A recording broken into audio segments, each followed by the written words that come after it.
Welcome to Healthy and Wealthy Conversations, where we discuss everything that leads to health and wellness for your whole spirit, soul, mind, and body.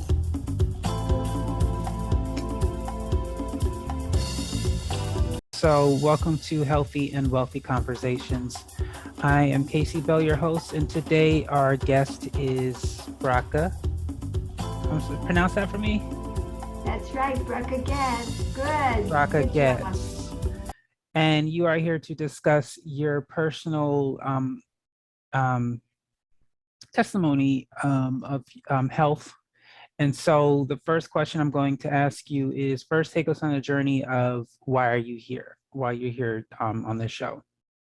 Okay, sure. Let's see. As you know, I've written a lot of children's books, 40 children's books. But my newest book, I could even hold it up, Let's Stay Healthy. It's all about teaching children how to be healthy. And it explains the why behind. Like, why is it important to eat healthy foods? Why is it important to exercise? Why is it important to get enough sleep?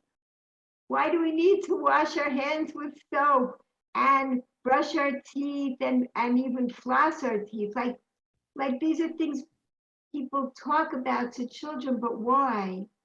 So I have found that since people have been getting this book, not only are children understanding it, but even teenagers are getting it. And of course, what happens with when you write a picture book is the parents are reading the books to the children, so they're absorbing the messages as well, parents and grandparents. So it kind of reaches every age level. That's why I particularly love to write picture books. Um, so basically, um, I've written another book, Hashem's Candy Store, which explains how awesome our fruits and vegetables are, like how amazing, is this little fruit or the apple. We are inside are the seeds that last forever. These things were created with an intelligence we can't even imagine, and they become bright and beautiful when they're ripe. When they're ripe, that's when they become bright, like they're calling for us. We're ready. Now it's time to eat us. Just pick us from the tree. And you see they're individually packaged. They're made in individual sizes for us, like the right amounts. That's how we got the idea of making individually packaged things. So they smell beautiful. They taste wonderful. They're beautiful to look at, even to touch. It's like it's a total sensual experience. And compare these things to junk food. So junk food, these kind of foods are designed to be delicious and nutritious. Junk food is designed to be delicious and addictive. Completely different. It's not nutritious. It's hard to even call it food, because like food is what helps us to maintain our health, help us grow in good ways, and junk food. I mean, picture a candy. It's got nothing of value in it for us except for the immediate sensation that lasts for a few seconds while it's in our mouth, and it only does damage to our bodies. It doesn't give us anything nutritious. And so junk food is designed just from greed to get us to eat more and more of it. And something that I just learned recently is that during the 1980s, when the campaign against smoking got really big, public education went really big on smoking, and smoking went way down. I just learned recently that those executives that were the top people in the cigarette business moved over to the junk food business. They were losing money in cigarettes. And so they went into junk food instead. And that's when junk food really proliferated in the 1980s and became so widespread. And that's when so many more diseases started, especially with children, like type 2 diabetes that is now prevalent, and so many other diseases now that are unnecessary that have come about because of eating so much junk, and also the lack of exercise now among children and adults. So, and also the pandemic has taught us all how valuable it is to have strong immune systems, because we see that those with weaker immune systems are affected by the viruses so much in such a more violent way. And people that have stronger immune systems are not being affected in the same way and not suffering nearly as much. So we see a huge difference, and we see the value in keeping our bodies as healthy as possible. Awesome. So, sorry. So one of the things I do know for a fact that there is no such thing as junk food. There's food and then there's junk. Anything, food itself is what nourishes our body. If it doesn't nourish your body, it's junk. So talk about your getting into a food addiction. What do you believe the problem that caused the food addiction, and how did you overcome it?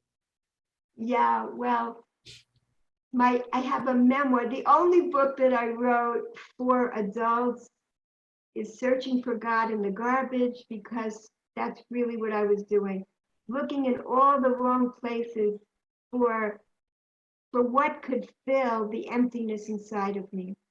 And that's what I believe addictions come from. Not only food addictions, all addictions, but it's really obvious with food addictions that we try to fill the emptiness inside by the pleasure that food brings us in that moment, because food is designed to be pleasurable. But what happens is we get stuck there if we're not having enough other pleasures in our life, like on the show My 500-Pound Life. All the people that have this food addiction say the same thing.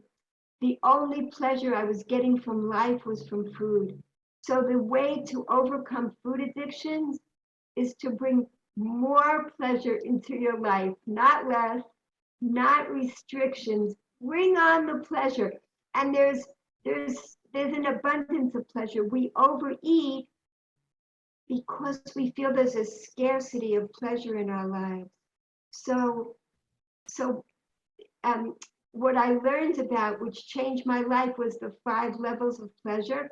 The lowest level are all the pleasures that lift up not only our souls, but also our bodies. All those pleasures are the natural foods, being in nature, music, intimacy, just all these kind of natural pleasures that were designed for us to enjoy.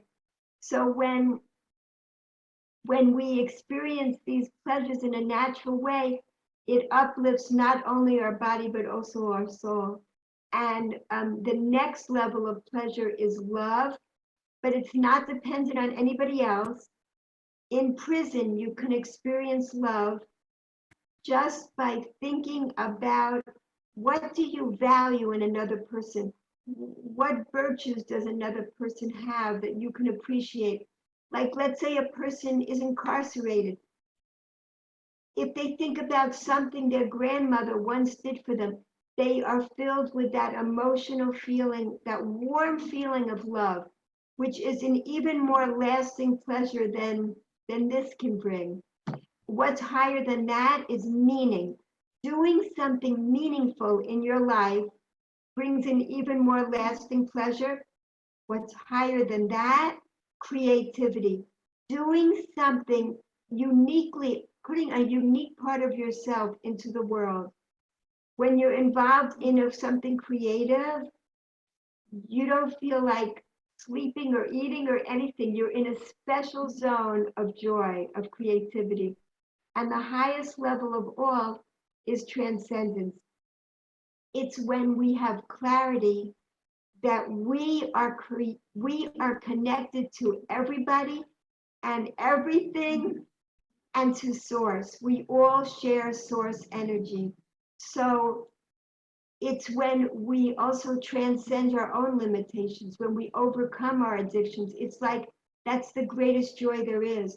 So every level up the pleasure ladder brings more connection and more a sense of gratitude, a greater sense of gratitude. So the secret to overcoming food addiction is to fill your life with gratitude. Even in the smallest ways, just start experiencing gratitude. And that you will see it's what you need in your life. We think when you feel that emptiness inside, we think we need more external things to bring in to fill us up. But what we really need is gratitude from within. That's what fills us up. Thank you for sharing. I know for myself, as far as you were mentioning earlier about the food that the junk that people eat, you said they were designed to be delicious and addictive. And I know from personal experience and research that unfortunately our bodies only get addicted to what it doesn't need. And so, and the easiest example is no one has ever needed to go to rehab for broccoli or spinach or, fruit. No one is talking about I can't get enough. And so the foods that are not healthy and we know are not healthy, once your body gets it, it's basically a drug. Your body goes through a withdrawal period, and it's that withdrawal period that kind of makes us want to get some more of that. And one of the things people have to understand is the best thing you can do in that moment is just withdraw completely instead of relapse and get it. And for me, I learned about foods that are unhealthy, and I did a fast from these foods. And when I was done with the fast, it was a 3-week fast. I couldn't eat them anymore because they would make me sick.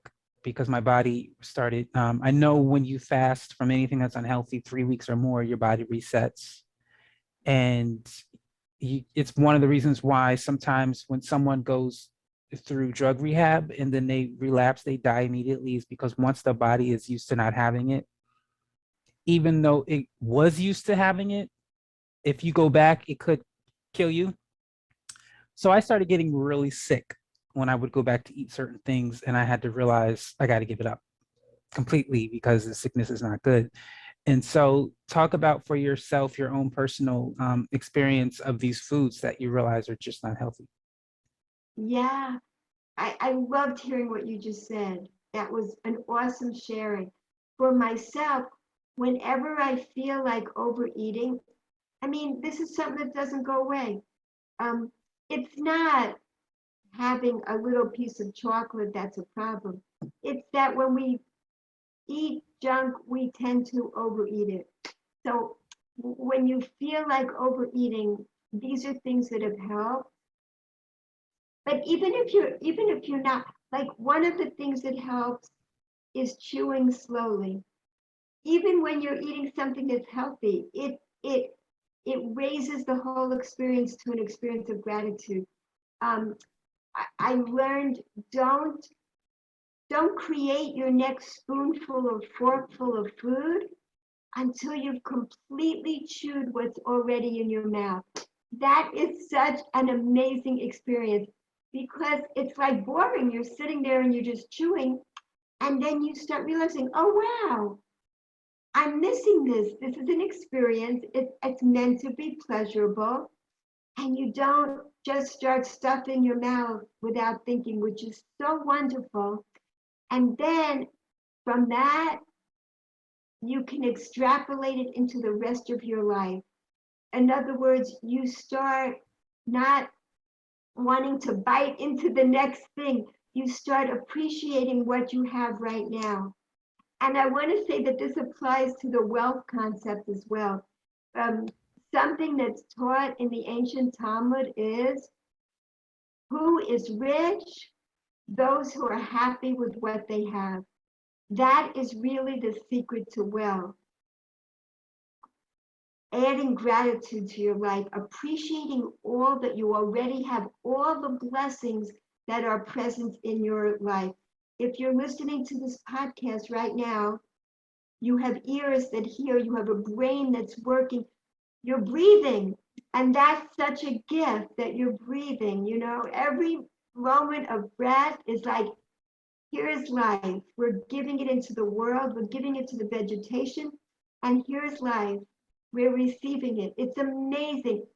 The symbiotic relationship that was designed for us to have with the whole garden in which we were placed here. So that's one thing. And also, when I feel like overeating, another question that comes to my mind is it my body that's hungry or my soul? And when I realize it's my soul that's hungry for more pleasure, then I think about what else I could do. When I finish eating this great meal, I can get up and stretch, or I can dance and I can move. I can put on music. I could text somebody, let them know that I appreciate them, bringing love into my life, doing something meaningful. It's endless.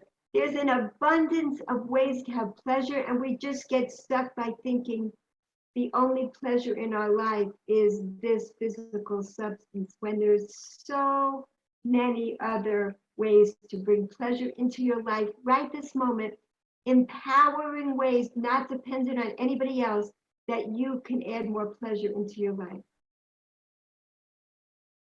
Thank you for that. Something else I found out, well, I was reading an article. I don't know if it's not a big trend as it once was. I think it was 2019-ish, 2018, 2019. There was a trend of drink a gallon of water a day, where I think for a week or two, you would actually a full week, you would drink a whole gallon, not the whole all at once, but throughout the day, you would make sure you drink a gallon of water. And I read an article of someone who tried it, who did it, and she said one of the things she learned was that most times when we're hungry or we think we're hungry, we're not actually hungry, we're thirsty for water. And she noticed in doing that, she did eat less, and she realized she was able to realize the difference between wanting food and wanting water.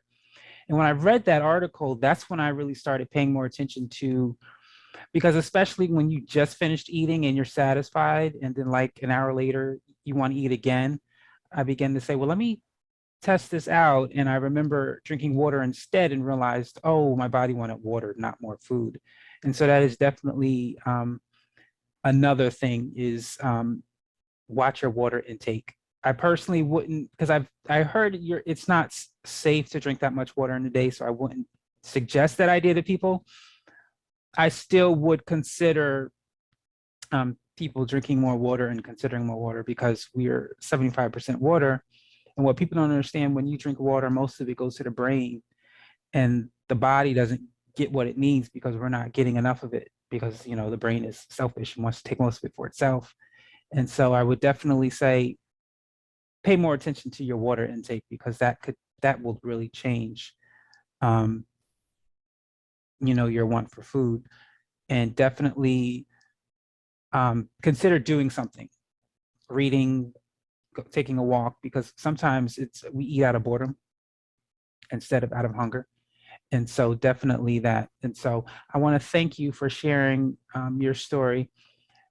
So when did you, at what point, what exactly would you say you did, or what exactly opened up your knowledge eyes for you to actually see the change that you needed to take? Because some people, um, I don't know if they're in denial, or some people just don't recognize that they have an issue with health. So what was it that the light bulb went off for you? I I was on this track of yo-yo dieting, dieting and then binge eating. It was a really horrible way to live. And it wasn't at all related to being physically hungry when I was eating, but I didn't know how to fill myself. I felt like my soul was starving. When I finally found what nourished my hungry soul, then I never had that sense of starvation anymore. And I didn't have to have those binge eating experiences anymore. That was a big joy to be freed of it. It's really like getting out of prison. Being free from an addiction is so imprisoning. So when we can get out of that, that's how we let the joy in. Where did I read someplace that an addiction is like when you take out all the other joys in your life for one joy, and when you can rise up above that addiction, then you can add all these other joys back into your life, and that's what happens. So um, just learning what fills my soul, what brings lasting fulfillment, gave me this roadmap of how to live a joyful life full of gratitude. So that, it's been many years now, and now I have time in my life to share this message with other people, which I'm so enjoying doing. Just spreading that it's it's it's such an addictions are so widespread, and they don't need to be. We need to get back to a simpler way of living, um, a life of gratitude, and that really is how to change our lives. And like you say, drinking water, it's such a simple pleasure. It fills us up in a wonderful way. Again, the way the world was designed with so much water in it, and we need to keep our world beautiful that way. So eating, drinking the natural water as opposed to, oh my goodness, would we ever water a plant with soda? We wouldn't do that. And why water our children with soda, which really, in this book, I explain what the soda does and what junk food does. It actually it actually draws out the nutrients. It takes them from our bones. It's incredible. And um, we so don't realize what we're doing. We think we're eating something good, and it's really poisonous for our bodies. It's not a joke. So fill your children's lives with tons of good food. So I mean, if you eat a date or a grape or a watermelon, that sweetness, it's so much greater than all those candies that are just made to imitate an orange flavored tangy taffy. It doesn't compare to a real orange. There's no comparison with all the juiciness and everything. It's like a joke that we prefer a tangy taffy to a real orange. So we got to get back to natural sources of joy. Um, and the more we do that, the more fulfilling our lives will be.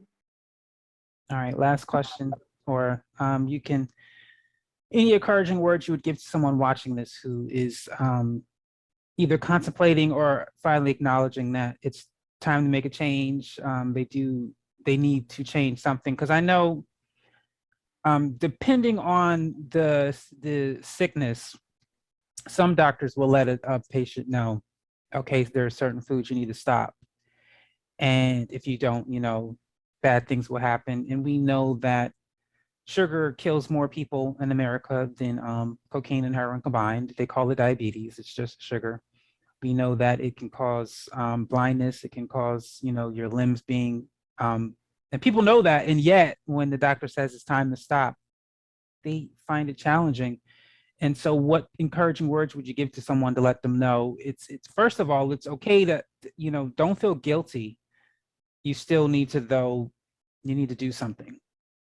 Yeah, it's inevitable that we're going to eat some junk sometime. So then when people do that, they feel, I've already eaten this, I'll just eat more of it, it doesn't matter. So no, don't feel guilty. It's understandable. Just do the next thing that makes you grateful in life. Okay, we did that, no big deal. Just do the next grateful, do something that brings, with loving compassion, bring more gratitude to your life. With with loving awareness, understand that you're gonna make mistakes sometimes. No big deal. We say, what's the difference between a real diamond and a fake diamond? A real diamond has flaws. We're always going to make mistakes, no big deal. But you're a diamond. You are a shining diamond. Let your soul shine by giving it as much good stuff as it can have. Help it. So that's what I would say to encourage. Don't focus on the mistakes you make. Just go on and do the next right thing and bring more joy into your life. That is it for this episode of Healthy and Wealthy Conversations. I am your host, Casey Bell, and I want to thank our guest, Bracha Goetz, for joining us today. And of course, you, as always, the audience, thank you so much for taking the time to watch and listen. Have yourself a great day.